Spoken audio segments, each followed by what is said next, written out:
Good afternoon, and welcome to Pinocchio. Let's see, we are going to chapter 10. Oh, yeah, Pinocchio sold his book that his father bought him by selling his own coat. Shame.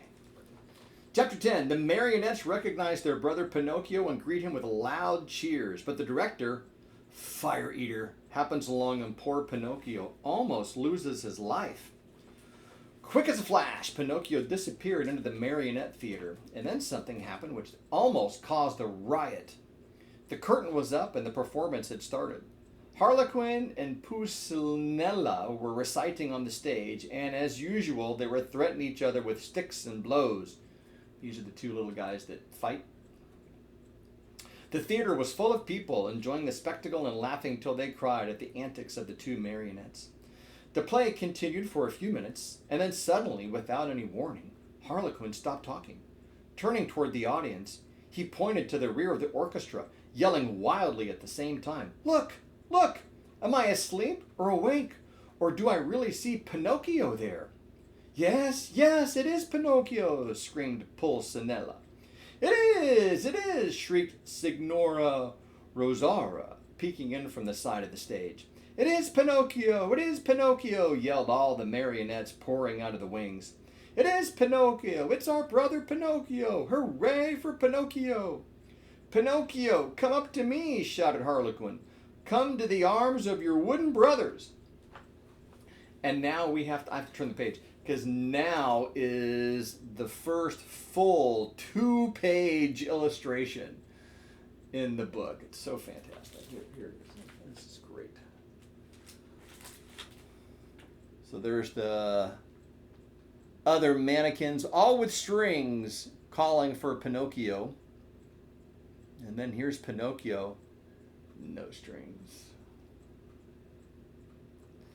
Anyway, I'll leave you the picture and I'll go back and read.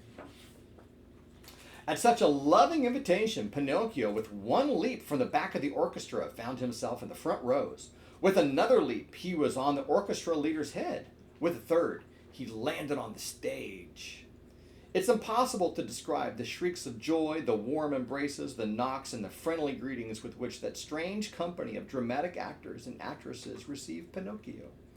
It was a heart-rending spectacle. But the audience, seeing that the play had stopped, became angry and began to yell, "The play! The play! We want the play!" The yelling was of no use, for the marionettes, instead of going on with their act, made twice as much racket as before, and lifting up Pinocchio on their shoulders, carried him around the stage in triumph. At that very moment, the director came out of his room. He had such a fearful appearance that one look at him would fill you with horror. His beard was black as pitch, and so long that it reached from his chin down to his feet. His mouth was as wide as an oven, his teeth like yellow fangs, and his eyes, two glowing red coals. And his huge hairy hands a long whip, made of green snakes and black cats' tails twisted together, swished through the air in a dangerous way.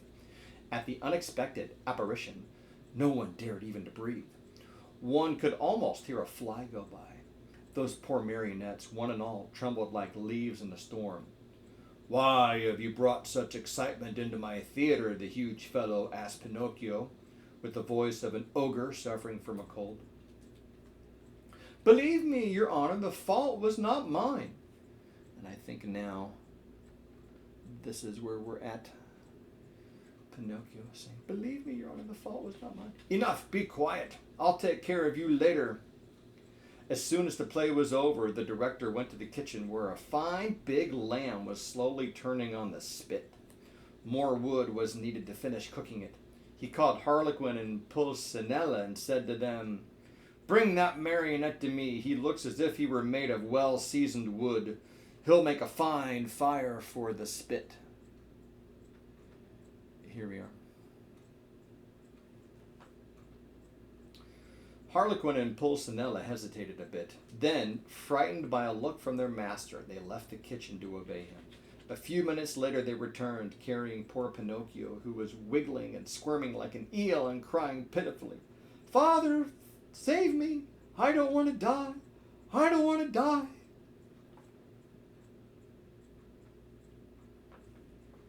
What's going to happen?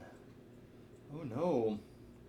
Chapter 11. The fire eater sneezes and forgives Pinocchio, who saves his friend Harlequin from death.